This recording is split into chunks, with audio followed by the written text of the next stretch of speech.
Cela fait maintenant 10 ans que Victor et Juliette ont ouvert leur PER Assurance. Seulement voilà, Victor est malheureusement au chômage et arrive à expiration de ses droits. Il est très préoccupé, car il a déjà utilisé tous ses fonds disponibles et a besoin de liquidités. Comment gérer cette période difficile? Que Victor soit rassuré, s'il le souhaite, il peut utiliser les fonds placés sur son PER Assurance. En effet, bien que cette épargne soit dédiée pour la retraite, des cas de déblocage anticipé existent en cas de force majeure.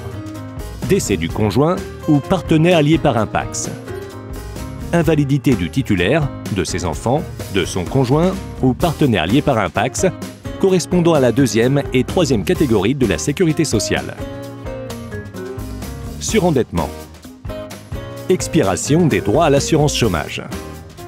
Cessation d'activité non salariée.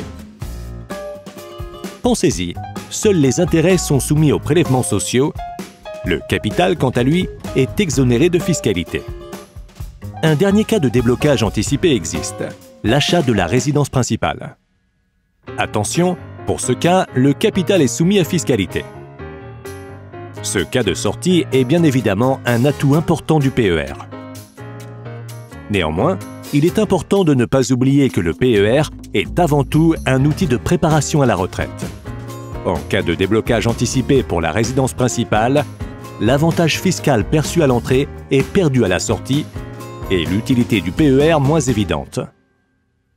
Victor a bien compris que le PER proposait de la souplesse et pouvait être utilisé dans les cas de déblocage anticipé.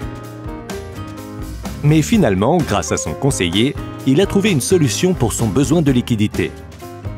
L'épargne sur son PER ne demande donc qu'à perdurer pour sa retraite. D'ailleurs, comment cela va-t-il se passer?